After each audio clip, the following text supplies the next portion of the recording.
name's Heather Tom. I'm Jasmine, Tom's mom. I work presently at the YWCA in the domestic violence shelter. We presently house 10, up to 10 families. 80% of them are female, 10% are male. We do have ages range from a variety from as young as 18 to as old as 72 is the oldest we've had. When we're focusing on domestic violence, we need to be aware that it can happen to anyone, and that includes transgendered, bisexual, homosexual, heterosexual, etc., etc. So our shelter is an all-inclusive shelter. When we focus on teen dating violence, we have seen cycles of violence stemming from mothers and fathers having violent homes, and then it's channeled through into a cycle of typically male teens become more violent, because that is the prevalency we have in factual data, that the father is violent to the mother, then the son becomes violent to his dates, etc., etc.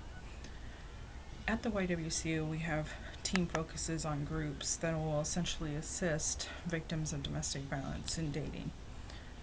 Statistically, here in Clark County, the numbers are sparse and underreported because most don't understand what they're experiencing on a daily basis in dating.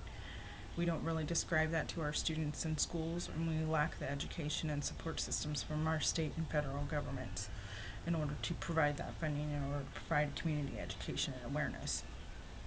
One essential piece, though, is to break the cycle of violence from the start. So as a father, again, based on statistical evidence, the father is violent toward the mother, we would have a better chance of breaking that cycle and giving the teen, male teen, a chance to have a cycle less of violence or no violence at all.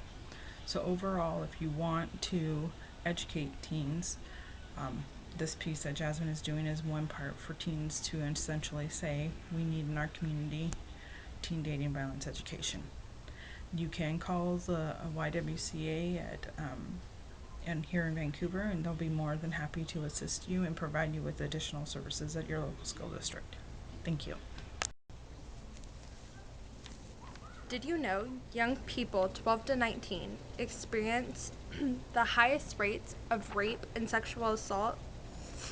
Teenagers 18 to 19 experience the highest rates of stalking. And approximately 1 in 3 adolescent girls in the U.S. are victims of physical, verbal, and emotional abuse.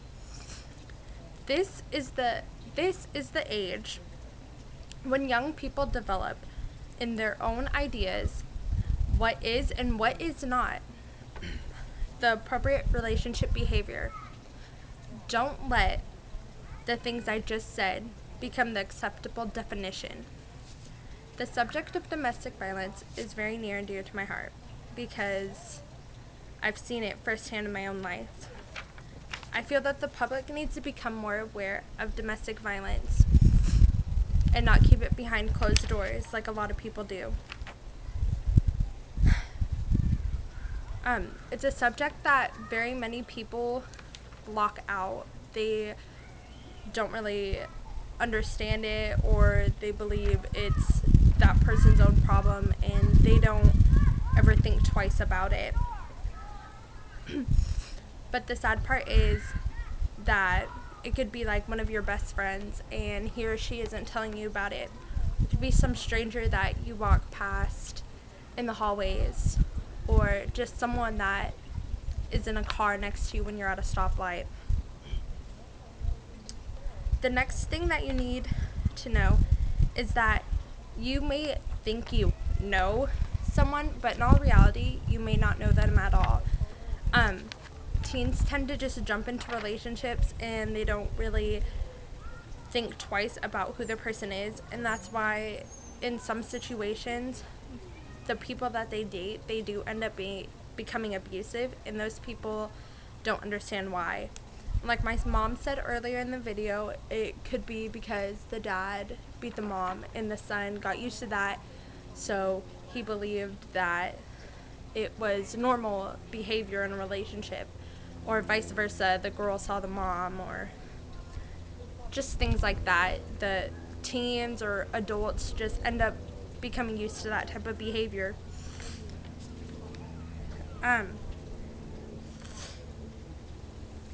the one thing I want people to know is that domestic violence is a very serious topic that people just avoid at all costs, or they just think that it's a joke.